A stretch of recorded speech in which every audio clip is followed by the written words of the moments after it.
सामने कुछ और, पीठ पीछे कुछ और। लिटिल प्रिंसेस की डिमांड ने संजय मित्तल के साथ वहां मौजूद सभी लोगों को अचंभित कर दिया। अनन्या, ये तुम क्या बात कर रही हो? संजय मित्तल ने उसे प्यार से सहलाते हुए कहा। उसने उसकी प्यारी क्यूट सी बेटी को गोद में लेते हुए उसकी ओर प्यार से देखते हुए उसे समझाया। लोगों को शायद पता ना हो, पर एक बात से वो वाकिफ था। अपनी नानी के साथ इतने सालों तक रहकर अर्पिता पहले ऐसी इंसान थी जिसके पास अनन्या खुद होकर इतनी प्यार से जाना चाहती थी। क्या किसी इंसान के लिए वो इतनी जल्दी फीलिंग डेवलप कर सकती थी, सिर्फ इसलिए कि वो सुंदर थी?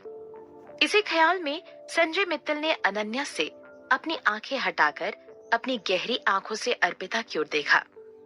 उसका मासूम और साफ चेहरा वाकई में प्यारा था। देखने में तो वो खूबसूरत थी ही। वो black and white business suit उसकी कर्वी बॉडी को भी काफी अच्छे से कॉम्प्लीमेंट कर रहा था। एक शर्मीला मासूम चेहरा उसकी चमकदार आंखों के पीछे दिख रहा था। उसके द्वारा की गई किसी भी चीज का अपना अलग ही एक अंदाज था। मेकअप के साथ, लेकिन मेकअप के बिना भी वो उतनी ही खूबसूरत थी। उसके चेहरे का तिल उसके चेहरे की शोभा बढ़ा देता था। उसका ये चेहरा काफी मैच्योर दिखाई देता था। उसका चेहरा देखने के लिए लोग काफी उत्सुक रहते थे। संजय मित्तल उसकी तरफ सवाल भरी नजरों के साथ देखने लगा। नहीं, बिल्कुल नहीं।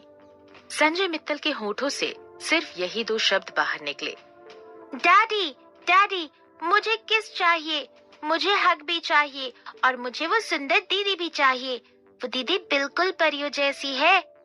अनन्या ने अपने पापा का गुस्सैल चेहरा देखकर बड़ी प्यार से उन्हें हग करते हुए कहा। आखिरकार जब वो अपने पापा की गोद से नीचे उतरी, उसकी आंखें चमकदार थीं और अर्पिता को निहार रही थीं। ऐसा लग रहा था कि अब संजय अगर उसे और मना करता तो वो आसमान सर पर उठा लेती। अर्पिता के लिए उसे कुछ अलग ही लगाव लग रहा था। संजय मित्तल, वो दुनिया में किसी को भी रिजेक्ट कर सकता था, पर अपनी लिटिल प्रिंसेस को कभी नहीं। वो कुछ देर शांत रहा। अर्पिता की ओर बड़ी रूड नजरों से देखते हुए संजय मित्तल ने कहा, तुम्हें 1 हफ्ते का समय दिया जाता है। इस 1 हफ्ते तक तुम ट्रायल पर रहोगी। अगर तुम्हारी परफॉर्मेंस अच्छी नहीं होती तो तुम उसी वक्त इस घर से निकल जाना। इससे पहले कि अर्पिता अपने साथ हुए इस चमत्कार को समझ पाती, संजय मित्तल की बाहों से निकलकर अनन्या खुशी के मारे अर्पिता की ओर भागने लगी। प्यारी दीदी, मुझे हग कर लो। एक गोरा और प्यारा हाथ अर्पिता की ओर बढ़ने लगा और उसे अपनी ओर खींचते हुए गले से लगा लिया। अर्पिता कुछ देर अनन्या को देखती रही और उसे कुछ कह नहीं पाई और उसे जोरों से गले लगा लिया। वहां मौजूद सभी लोगों को ये लगने लगा कि अर्पिता अपने साथ हुए इस चमत्कार से अभी तक उभर नहीं पाई है। लेकिन छोटी बच्ची के गले लगाने के बाद अर्पिता को काफी अच्छा लगने लगा था। वो उसके लिए अलग ही लगाव महसूस कर रही थी। उसके मन में कभी भी ये बात नहीं आई कि जिस बच्चे के लिए उसने अपना ब्लड डोनेट किया था वो और कोई नहीं, संजय मित्तल की ही बेटी थी। तो उसका नाम अनन्या है। पर उसे याद आया कि वो ब्लड डोनेट करने के बाद तुरंत वहां से निकल चुकी थी। वो बच्ची और अर्पिता तो कभी मिले ही नहीं। तो ये कैसे हो सकता है कि अनन्या ही वो बच्ची है जिसे उसने ब्लड डोनेट किया? अर्पिता के मन में आने वाले सवाल बेशक संजय मित्तल के मन में आने वाले सवालों से ज्यादा थे। प्यारी दीदी, आओ मैं आपको अपना रूम दिखाती हूँ। वो बहुत प्यारा है, बिल्कुल आपके जैसा। अनन्या ने कसकर अर्पिता का हाथ पकड़ा और उसे देखकर ये लग रहा था कि वो उसे कभी छोड़ना नहीं चाहती। अनन्या का हाथ अपने हाथों की ओर देख अर्पिता को ये बात मालूम पड़ चुकी थी कि उसकी अभी अभी सर्जरी हुई है। वो जल्द ही नीचे झुके और उसने अनन्या को अपनी गोद में उठा लिया। अनन्या को भी उस अजनबी से डर नहीं लग रहा था। वो जल्दी से अर्पिता की गोद में बैठ गई और अर्पिता को गाल पर किस दे दिया। ये पहली बार ही था कि वो दोनों मिले थे, पर ऐसा लग रहा था कि वो सालों से एक दूसरे को जानते हों। ऐसा लग रहा था कि अनन्या ने हजारों बार अर्पिता को किस किया हो। वहां मौजूद सभी लोगों को तभी होश आया जब अनन्या और अर्पिता वहां से जा चुकी थीं। वहां मौजूद सभी लोगों को ऐसा लग रहा था कि ये कैसा चमत्कार है। संजय मित्तल को बार बार अनन्या और अर्पिता का चेहरा दिखाई दे रहा था। अनन्या का अर्पिता के लिए ये लगाव संजय मित्तल के लिए बहुत अजीब था। उसे बार बार कल के हुए अर्पिता से टकराव और आज अनन्या का अर्पिता से ये लगाव नजर आ रहा था।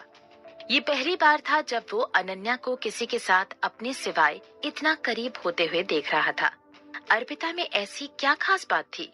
बॉस, जहाँ तक साक्षी, नौकर संजय मित्तल के पास जाकर सवाल पूछने लगा।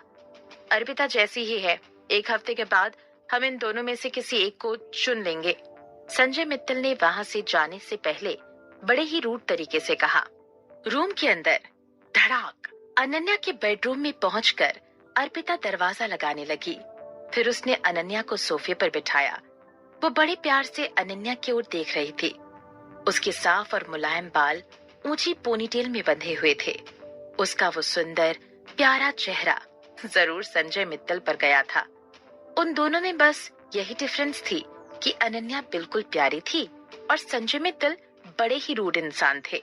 उसके छोटे चबी फेस और उस पर पड़ने वाले उस डिंपल को देखते हुए अर्पिता का दिल पिघलने लगा था। तुम क्यों चाहती हो कि मैं तुम्हारी देखभाल करूं? क्या तुमने मुझे कहीं देखा है या मैं तुम्हें याद हूँ? अर्पिता अनन्या की ओर आगे बढ़ी और उसकी चबी गाल खींचते हुए उसके पास जाकर बैठ गई। अनन्या का उसे चुनने के पीछे उसे बस यही वजह नजर आ रही थी। अनन्या को बहुत पेन रहा था। जगह जगह ब्लड। अनन्या ने सुंदर दीदी को देखा। उस छोटी बच्ची ने अपने तोतले मुंह से अर्पिता को जवाब दिया। उसने अपने जख्मी कंधे के साथ अर्पिता को गले लगा लिया। भले ही अनन्या छोटी थी, पर उसे इस बात की समझ थी कि कौन अच्छा है और कौन बुरा। इसी वजह से उसे अर्पिता याद थी। डॉक्टर अंकल ने बताया था कि वो सुंदर दीदी ने मेरी जान बचाई, जैसे परियां बचाती हैं। अरे, तुम अपना कंधा आराम से रखो, ज्यादा मूवमेंट मत करो। अर्पिता थोड़ी हैरत में आ गई और उसने अनन्या का कंधा आराम से नीचे कर दिया। फिर उसने ध्यान से अनन्या का चेकअप किया ताकि उससे तसल्ली हो जाए कि उसे लगे हुए स्टिचेस कहीं खुल ना गए हों। अब तुम अच्छी बच्ची बनो और यहाँ मेरा वेट करो। अर्पिता उसे समझाते हुए यहाँ वहाँ रूम में देखने लगी। वो मेडिकल किट ढूंढ रही थी। इससे पहले कि वो मेडिकल किट ढूंढ पाती, किसी ने जोरों से दरवाजा खोला। साक्षी अपनी चमकदार आंखों से लिटिल प्रिंसेस का आलीशान तरीके से सजाया हुआ कमरा निहार रही थी। उसकी आंखें उस कमरे में लगी बेशकीमती चीजों से हट ही नहीं रही थी। फिर उसने अपनी आंखों में भरे लालच को छुपाया और अर्पिता की ओर बड़ी तिरछी नजरों से देखा। मिस्टर संजय ने कहा है कि लिटिल प्रिंसेस का ध्यान हम दोनों मिलकर रखेंगे, तो तुम उन्हें इस रूम में छुपाकर क्या करना चाहती हो? आखिर इरादा क्या है तुम्हारा? इस बार अर्पिता साक्षी के मुंह नहीं लगना चाहती थी, पर फिर उसने देखा कि जो मेडिकल किट वो ढूंढ नहीं पा रही थी, साक्षी उसे अपने हाथों में लिए खड़ी थी। साक्षी ने अर्पिता की ओर देखा। उसका चेहरा अर्पिता के लिए गुस्से से भरा हुआ था। साथ ही साथ अपने हाथों में मेडिकल किट देखकर वो गर्व महसूस कर रही थी। नौकर ने कहा कि लिटिल प्रिंसेस के जख्म की ड्रेसिंग करने का वक्त हो गया है। उन्हें तुम पर बिल्कुल भी विश्वास नहीं था, इसलिए उसने स्पेशली मुझे भेजा है। जैसे ही साक्षी ने ये कहा, वो शैतान भरी मुस्कान के साथ लिटिल प्रिंसेस से कहने लगी, आइए अनन्या, मैं आपके जख्म की ड्रेसिंग कर देती हूँ। अनन्या ने अपनी बड़ी बड़ी आंखों के साथ साक्षी की ओर देखा और उसकी तरफ बढ़ गई, लेकिन साक्षी ने अपनी ड्रेसिंग करवाने के लिए नहीं, बल्कि उसके हाथों से वो मेडिकल किट लेने के लिए। अनन्या ने वो मेडिकल किट साक्षी के हाथों से लेकर अर्पिता को दे दिया। वो अर्पिता को देखकर मुस्कुराई और प्यार से कहने लगी, मुझे सिर्फ प्यारी दीदी चाहिए। साक्षी स्टडी रूम के अंदर एक लड़की की टेबल के आगे अपने हाथों में कुछ डॉक्यूमेंट की फाइल लिए हुए संजय मित्तल अपनी मस्कुलर बॉडी चेयर पर टिकाए हुए बैठे थे। जब वो उन डॉक्यूमेंट्स को पढ़ रहा था, तभी उसे अपने चारों ओर ठंडी हवा के झोंके महसूस हो रहे थे, जैसे कि वहां से हजारों मीलों तक बर्फ जम चुकी हो। बॉस, कार के हुए एक्सीडेंट को देखकर ऐसा लगता है कि लिटिल प्रिंसेस के साथ कोई एक्सीडेंट नहीं हुआ, बल्कि ये कुछ और था। संजय का असिस्टेंट उसे अपनी खोज का रिजल्ट बताने लगा। धड़ाक! असिस्टेंट की बात सुनकर उसने अपने हाथों में रखे डॉक्यूमेंट्स को उस लड़की के टेबल पर जोर से पटका। संजय की शांत आंखों में जैसे अब तूफान आ चुका था।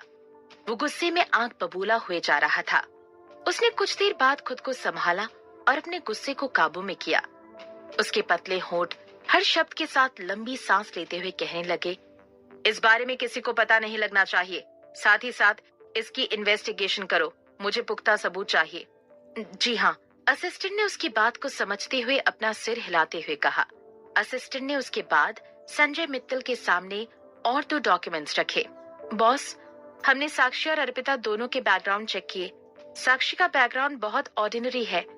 उसके माँ बाप दोनों ही काम करते हैं, साथ ही वो हमेशा से घर की लाडली रही है।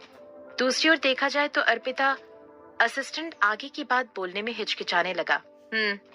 संजय ने उसकी ओर सवाल भरी नजरों से देखा। बॉस, हम अर्पिता के बारे में उसके 20 साल के होने के पहले की कोई भी इंफॉर्मेशन नहीं निकाल पाए। उसके बारे में कुछ भी पता नहीं लगा।